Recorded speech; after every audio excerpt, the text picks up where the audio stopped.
I am Ana Ramirez. I will be moderating today's session called Juvenile Justice Reform, Historical Context and Lessons. Today's presenter is Dr. Dani Soto, the Interim Director at Impact Justice, the Research and Action Center. I'm Dr. Dani Soto. I'm the Interim Director of the Research and Action Center at Impact Justice. My background is in juvenile justice. I have specialized in studying juvenile delinquency and the juvenile justice system since undergrad, really. I've been studying sociology, criminology throughout my academic career. I also was an assistant professor for 4 years, and I taught juvenile justice. I taught a whole class on the juvenile justice system, and then wanted to do more kind of applied research, and so transitioned into doing research in the nonprofit sphere, which is what brought me to Impact Justice. I also come to this work on a personal level. I grew up in mostly rural white spaces. I was born in northern Utah and grew up in Montana. And I grew up watching my dad be harassed by police. That's one of my earliest memories, actually, is us getting pulled over by police officers. And as I got older, I had cousins who, were starting to get into some trouble, kind of bouncing in and out of the system. One of my brothers ended up going through the foster care system. And so, I wanted to do something that I felt like could help. And luckily, I found research aligned with my skills and, puts me in a supportive role, which is where I really love to be. So this work is, personal and professional interest of mine. And so our learning objectives today, hopefully by the end of this session, participants will have an understanding of the origins of the juvenile justice system. Participants will have an understanding of key legal precedents and theoretical impacts of those decisions, have an understanding of key critiques of the juvenile justice system, and have an understanding of attempts at reform and some of the lessons that we've learned. I also just want to start with a little bit of a caveat as well. As I mentioned in my introduction, I taught an entire class on the juvenile justice system. And so, I hope that I made the right decisions in terms of condensing everything down and trying to hit the high points. But I will say, if it seems like I'm skipping around too much or too far, please feel free to raise your hand or put questions in the chat. We will have time for Q&A at the end, but I'm happy to pause and take questions as I go as well. I have a little chat window up here, but it's on my other screen. But Anna will also help me keep track if there's any questions in the chat. And I'll pause periodically to check as well. So let's start with the origins of juvenile justice. So going way back, right, for most of Western history, childhood was seen as ending at around age 7. So children were really just very, very young children. And then young people were perceived as just being kind of small adults who needed proper discipline in order to develop and mature.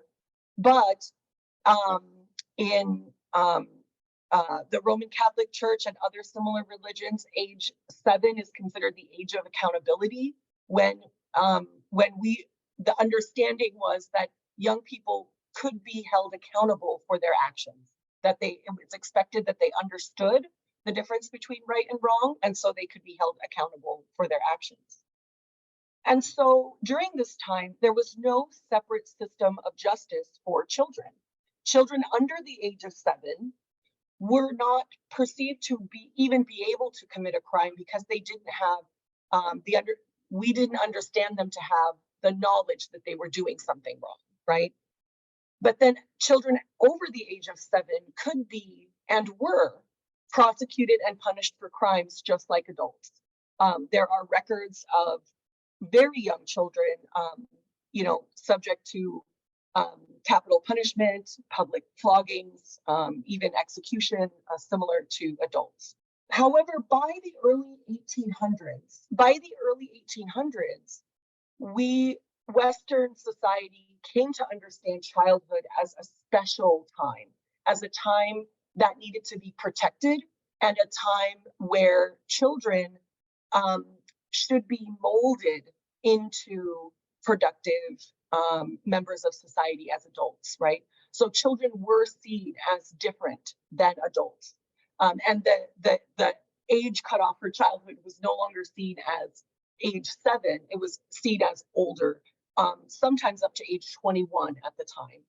And so the understanding of childhood by the early 1800s, children were seen as like clay, right? And it was the responsibility of adults to make sure that the clay was formed properly. Another analogy that was often used at the time was this idea that children are like blank slates.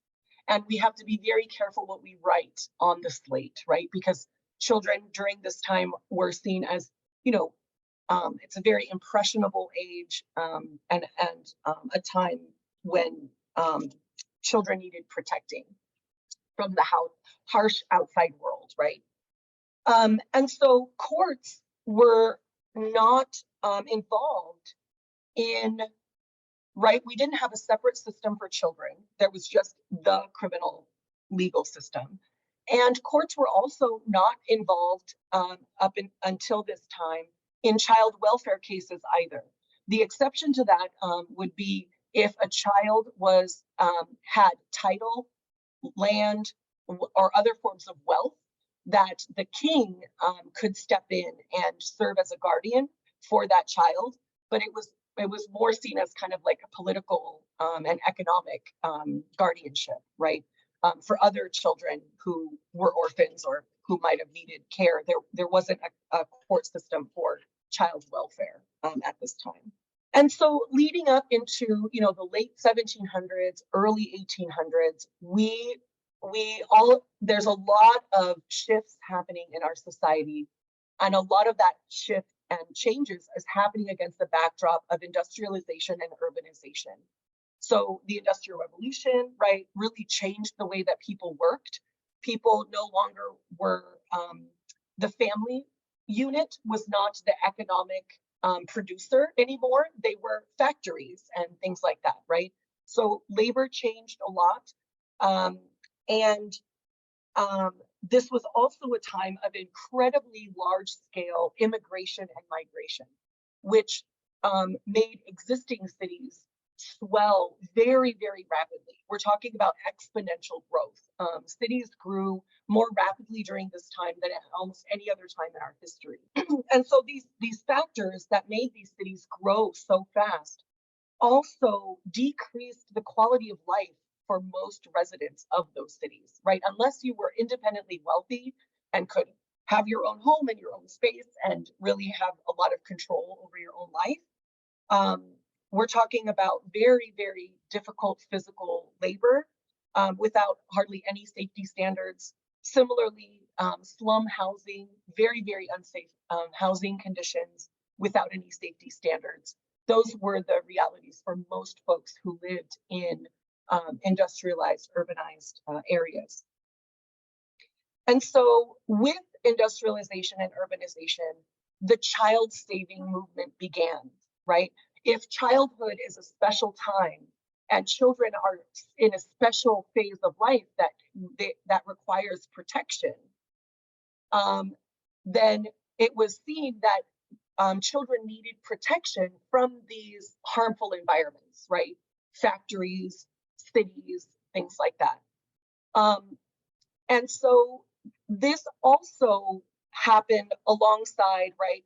Most folks in cities were very, very poor, living living with very high levels of poverty, right?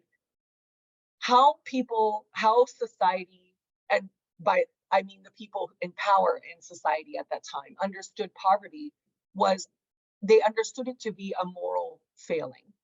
That if you were a good person and if you worked hard, then you would not be poor, right?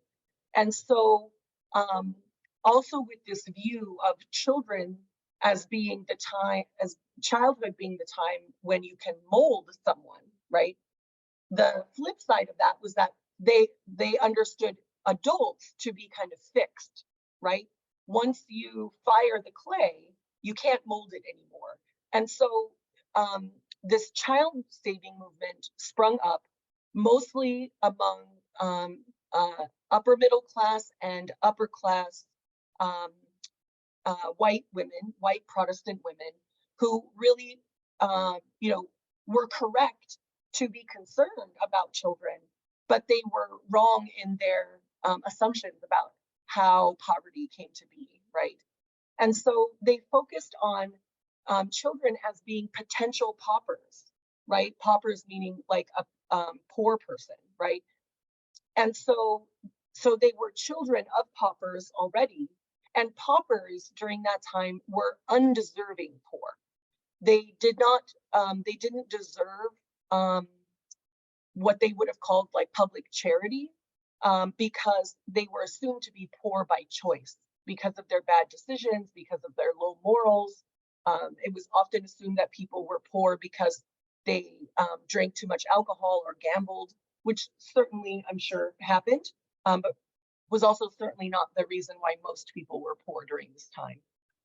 And unfortunately, the solution that they landed on was to remove children from the bad influence of their parents.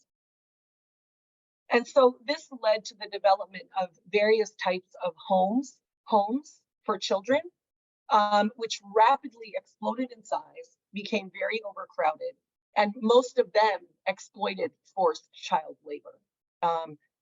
And so during this time, there were legal challenges from parents who had their children taken away from them.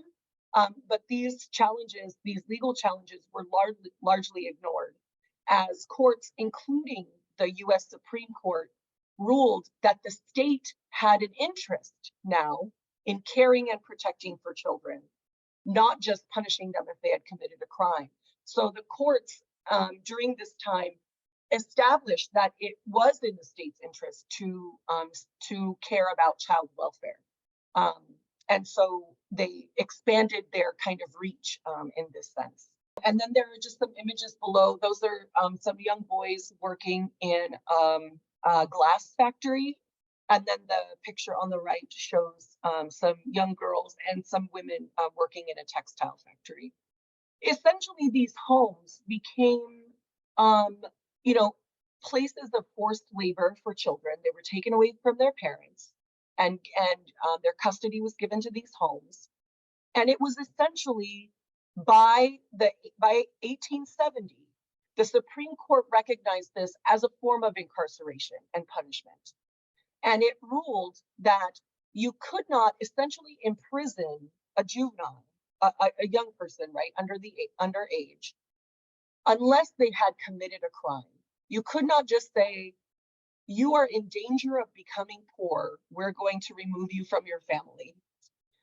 They had to be removed as the result of a crime. It could not be for their own well-being or because they were afraid of them growing up to be paupers or whatever, right?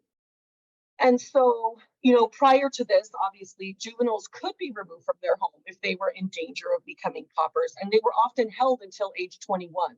So whatever age they were removed, they were held until age 21.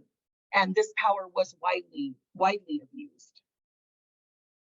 But this gives the child savers and their movement, right? They were not at the time waging a war on crime, right? They weren't necessarily worried about children committing crimes all over the place. They were fighting pauperism, right? But with this Supreme Court decision in 1870, how could they continue to save children? How could they continue to kind of pursue their mission when the Supreme Court said you're not allowed to do that anymore unless the child has committed a crime?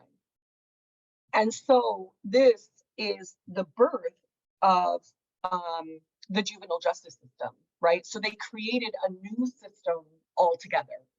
So the first juvenile court was established in 1899 in Chicago, Illinois. And the idea caught on very quickly, and the idea spread, right? So many states established their own separate justice systems for children and for youth. And these justice systems, the way that they were constructed, right, was to deal with young people who committed crimes, but it was also to deal with young people who were in need of state supervision or state assistance or help. So a little bit more background on California specifically.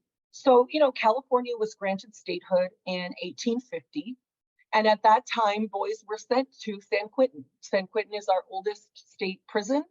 And boys who were sentenced to incarceration did their time with adult men at San Quentin.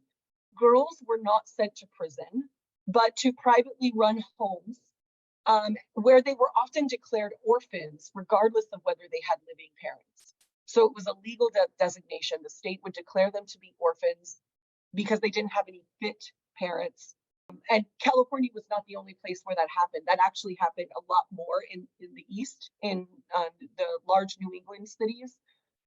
Tens of thousands of children were declared to be orphans and either adopted to other families, given as indentured servants, or placed in homes. And of course, we're all, I'm sure, familiar with, the horrific boarding schools that were specifically for Native American children and things like that.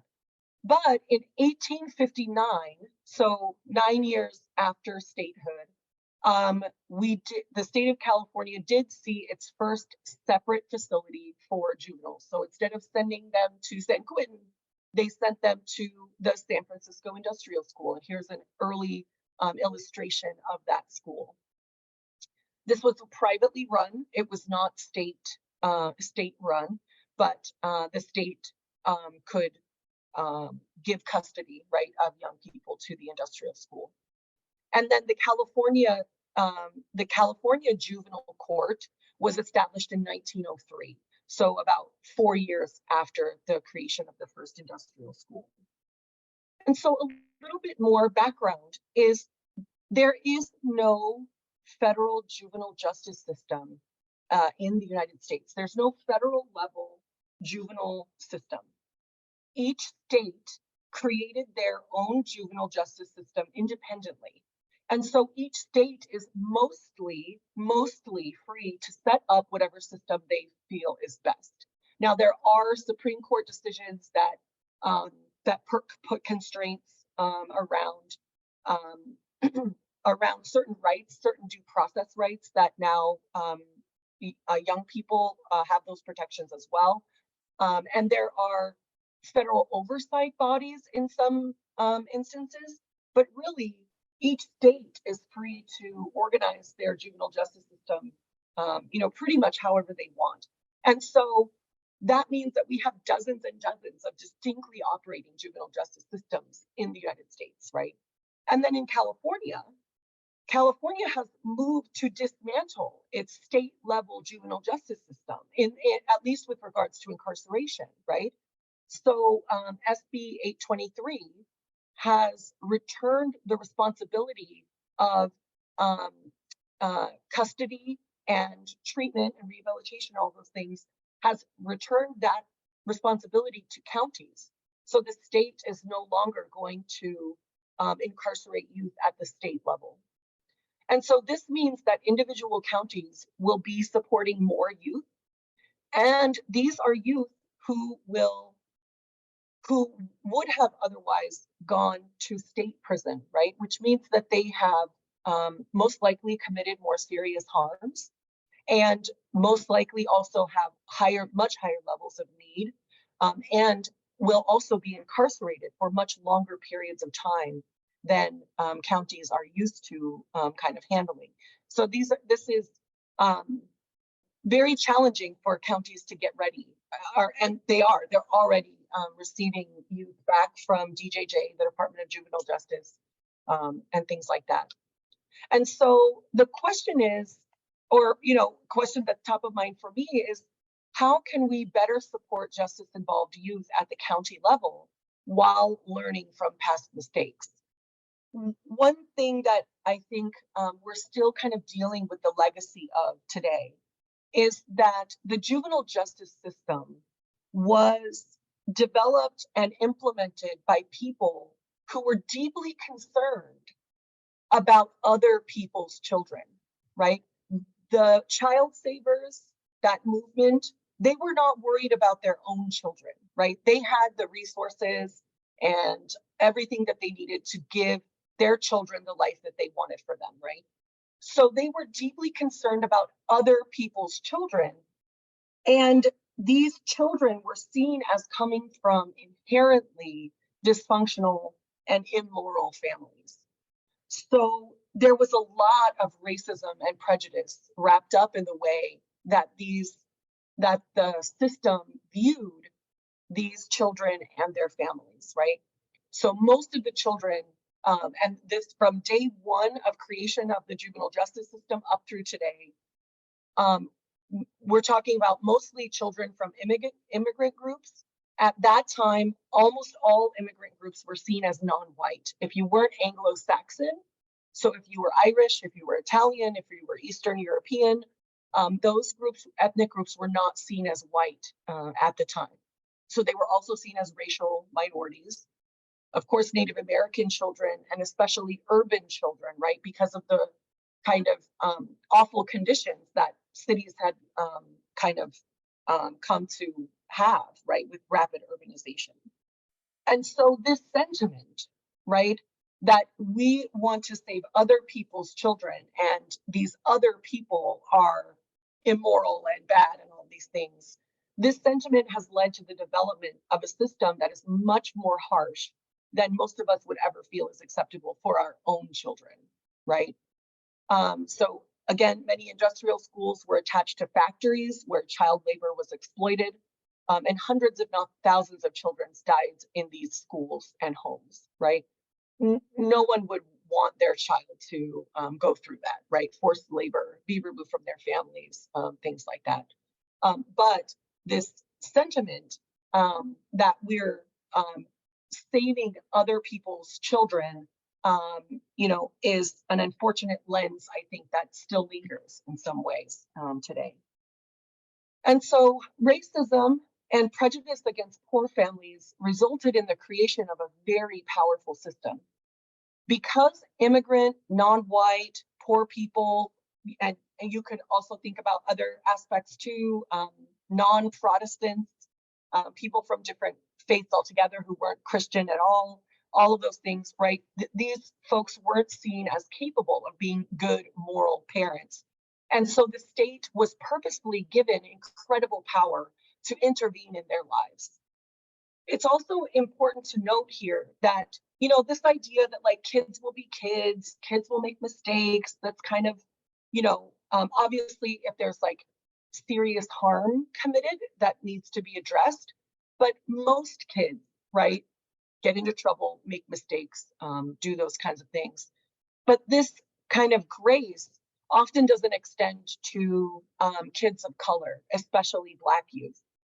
There's a lot of research on adultification of youth of color, meaning that adults treat them like adults and hold them to adult standards at very early ages. And this is developmentally inappropriate, right? We know that that young people go through long years and years, decades of brain development and things like that. And so even today, we find that Black and Native American youth, historically and today, are much more likely to still be charged and treated as adults in our justice system. And so we're still dealing with racism and classism today. People and communities of color continue to be disproportionately impacted by the system. And of course, the same is true of poor neighborhoods and communities, and those with low socioeconomic statuses. And so moving along, juvenile justice reforms, so that we can get an idea of some of the lessons that we've learned along the way. So there has been a constant pendulum swing of reform Supreme Court decisions have swung back and forth over the years. They've tended to cycle between viewing the juvenile justice system as help that young people need at any cost, right? In other words, if we're helping them, they don't need protection from the system, right? If this help is vital to saving them, then why should due process get in the way or slow things down, things like that, right? So that's one kind of end of the extreme. And the other end is viewing the juvenile justice system as an adversarial system, right? The adult criminal justice system is an adversarial system, right? It's you are innocent until proven guilty, but you have your chance to prove yourself in courts, and there are due process rights, right?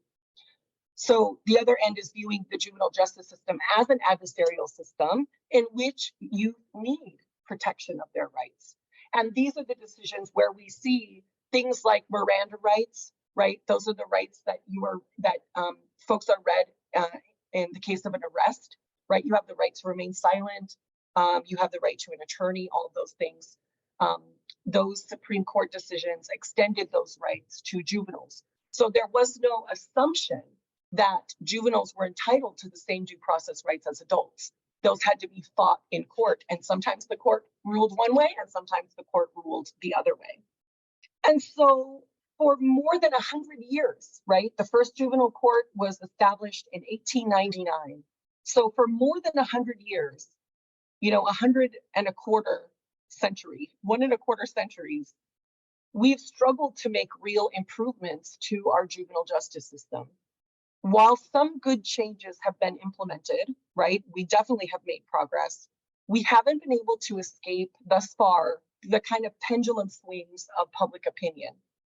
The power of the system and the local nature of systems make them very susceptible to those swings of public opinion, right? Because there's no overarching federal system, right? And now in California, there's, we're still kind of waiting to see how things play out at the state level, since now counties are the ones that have are the ones responsible for young people, right? And so that the local nature of these systems make them very susceptible to swings in public opinion. Now, the flip side of that is that also could potentially make them more amenable to change, right? Because it's easier to roll a small boulder up a hill than a gigantic boulder up a hill, right? So there's opportunity there as well. But the result of all of this is that today we've inherited a system that is not based on research. It's not necessarily based on, best practices, evidence-based practices, although those are increasingly being incorporated. But the system is based more on public opinion, particularly that of, the wealthy and powerful who created the system and maintain it.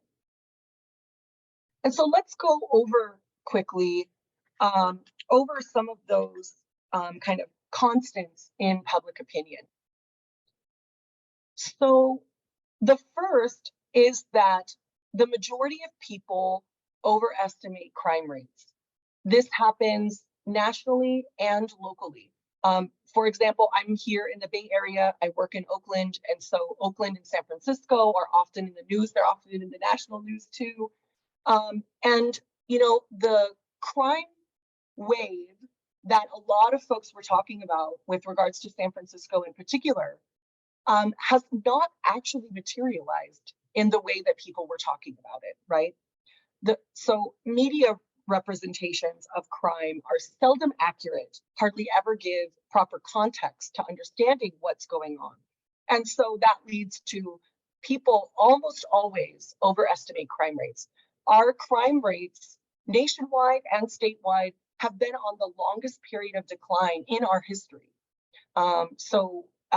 Peaked in the early to mid 1990s and has been decreasing since then. I'm sure it won't decrease forever, but crime rates are overall, on the decline. Another constant in public opinion is that the majority of people believe that kids today are worse than when they were young, right? And this is a perpetual sentiment. For whatever reason, as human beings get older, it is almost inevitable that older generations will feel that younger generations are worse. There's letters that Aristotle wrote to, I don't know who he wrote them to, but bemoaning the fact that his son was lazy and disrespectful and didn't want to get a job and didn't know what to do with his life. There are verses in the Bible and other ancient texts talking about how young people, are just like more disrespectful and more immoral and all of these bad things, right? So the majority of older folks almost always seem to believe that kids today are worse than when they were young. It's just some kind of bias in our thinking. Another constant is that the majority of people expect programs, interventions, services, approaches to have 100% success rates, right? Meaning if there's a diversion program, if there's a rehab program, if there's any kind of intervention, if one person fails, then that is seen as discrediting the entire program or model or approach, right? And so then overreact, right, to instances of reoffending. And the problem with this is, well, there's several problems with this, but one is also then the reaction to instances of failure or reoffending, or however that is defined, is that then the reaction is, okay, we got to make it tougher. We got to somehow punish them more with the expectation that that will solve crime. But our responses to crime do nothing to address the causes of crime, right? And so that's really kind of disjointed thinking there, that if we punish people harshly enough that they will stop committing crimes. It's just no research really backs that up. And then similarly, the majority of people underestimate the power of societal and structural factors, both in what causes delinquency and in what solutions would be most effective. It's difficult, I think, for a lot of us and as a society to think about societal level factors and structures and policies when the harm is often occurring on an individual level, right? And so we look for individual level factors and individual level solutions. And it's not to say that that's not needed, but we also need attention paid to those structural factors as well.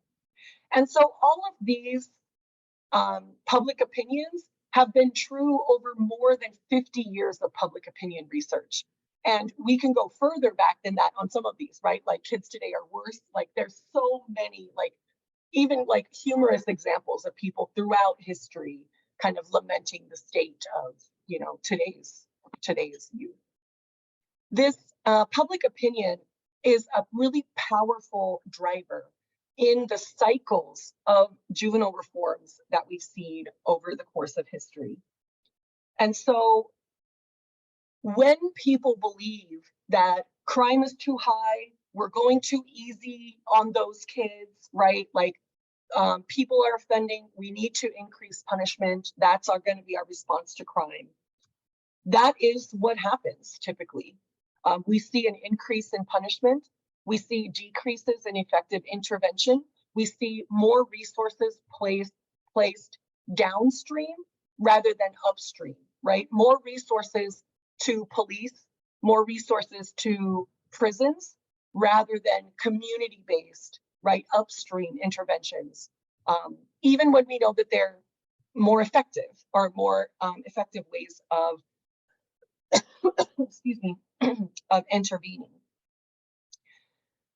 But then when this happens, right, so that we saw this in the early 90s, right, with the war on crime, the war on drugs, get tough on crime, right, the super predators, all of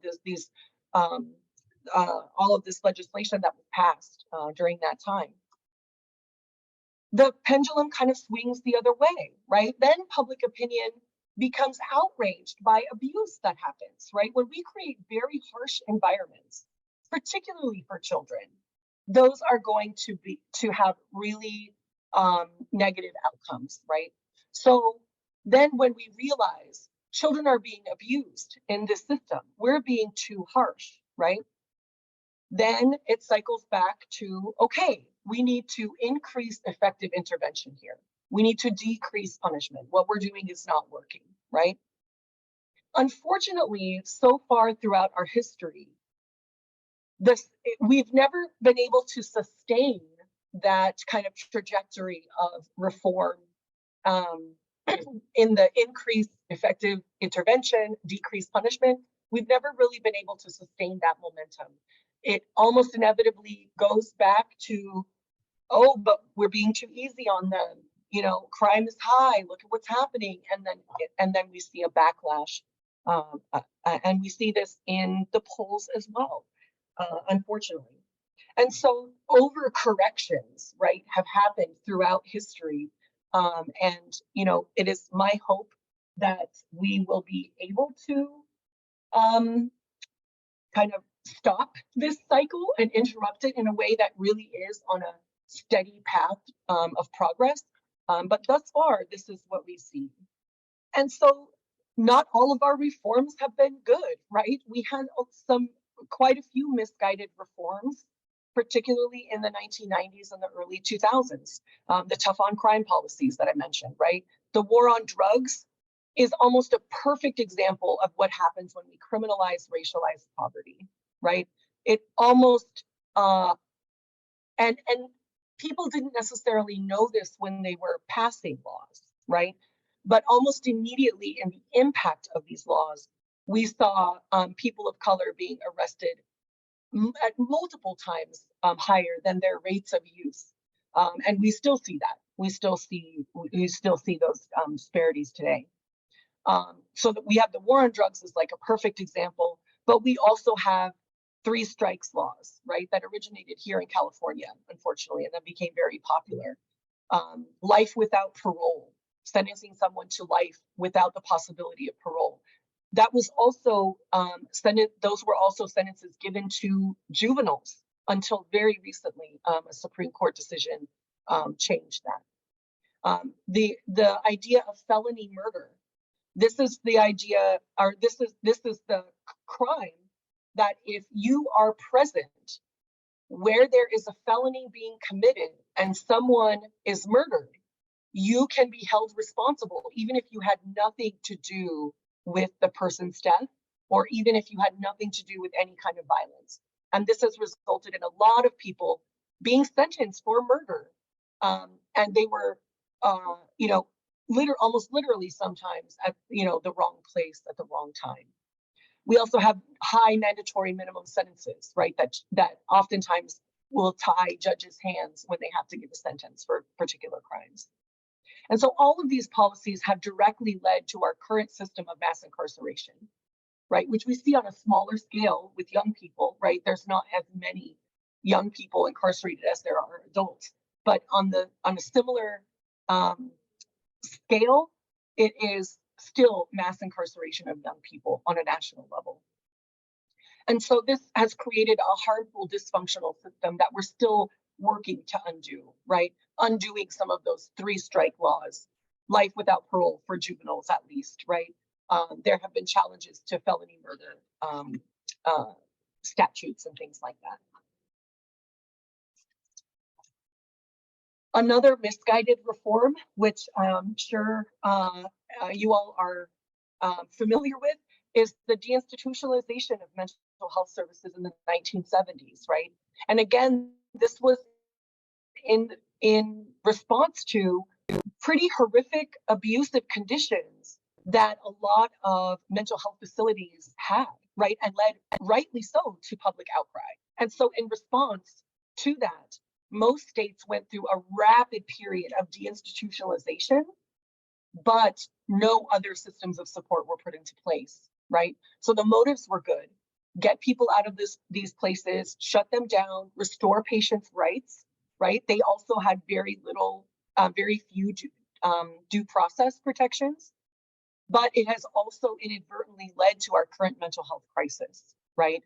And as we are all familiar with, I'm sure, county jails are now the largest provider of mental health services in California. Continuing on with some other misguided reforms, and these I'm presenting these as kind of lessons learned, right? We've done these things and we've seen the unintended consequences of those. So our present day reforms, even present day reforms that we're passing in California and nationally, have often excluded people and populations who need the most support. It has been difficult in our state to extend reforms, some reforms, to include those who have serious and violent charges, right? In diversion programs, a lot of times those with prior convictions are excluded, even though we know that prior conviction is often correlated with extra legal factors, meaning factors that should not legally be taken into consideration, right? Factors like race and ethnicity, socioeconomic status, even zip code of residence. Those can impact, your likelihood of being arrested. And so, having that as a screening out for diversion programs does not serve folks that we're trying to serve. And so many programs and reforms have unfortunately only applied to kind of low-hanging fruit and have not addressed the most serious needs of folks in the system.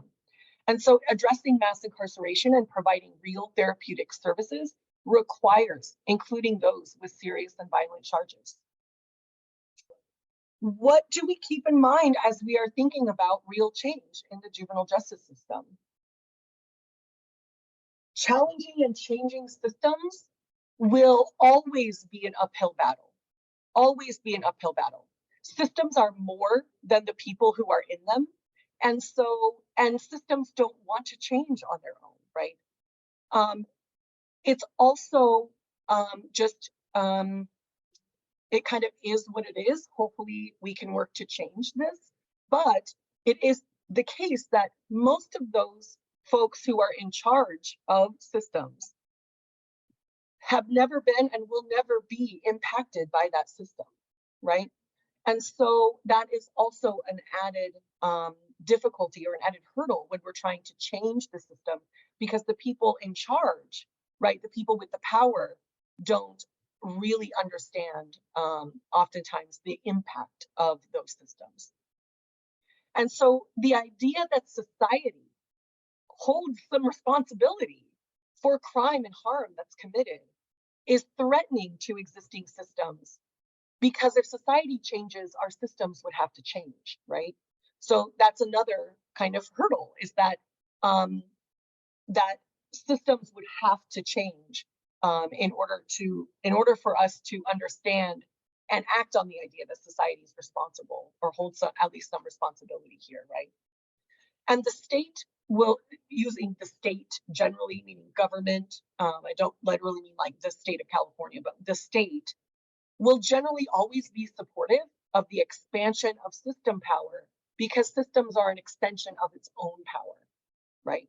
So it really takes deliberate work, a lot of deliberate work, to change and challenge systems, right? It's almost the odds are stacked against, right? Which is why it takes such deliberate work.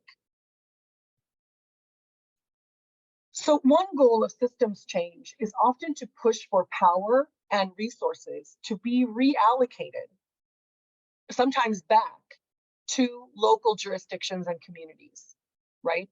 But as those efforts succeed, it's important for us not to replicate dysfunctional systems at the local level, right? Which is what we're seeing right now. The challenge is for counties not to replicate the Division of Juvenile Justice just at the county level, right?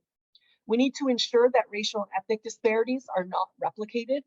We also need to ensure that disparities based on sexual orientation, gender expression, and gender identity are also not replicated. I have a little aside here about girls and LGBT youth. This will be on the slide that you'll see. Basically, what we find is that girls and LGBTQ youth are often punished more harshly for more minor offenses. And this is borne out in the data. It's kind of counterintuitive, but it's been borne out in the data over decades of research.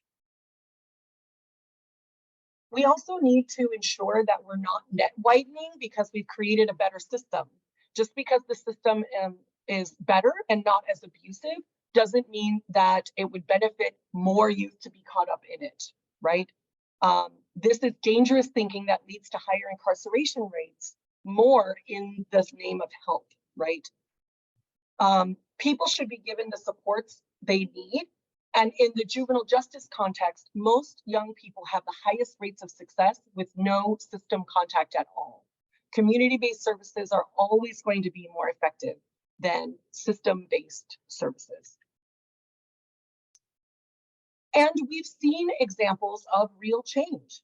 Recent innovations like using credible messengers who are like peer educators, peer support specialists. In the juvenile justice space, we call them credible messengers. An array of community-based alternatives to calling 911, non-police response to crisis calls, crisis stabilization centers, school counselors, and safe spaces for self-regulation in schools. All of these approaches show success in research, meaning lower recidivism rates than the traditional system and better outcomes for youth. However, real oversight is needed for any system that has considerable power, right? And real oversight means system impacted people and those from impacted communities. Again, community-based solutions show the highest rates of success, and all demonstrate that centering the people and communities most impacted results in real success.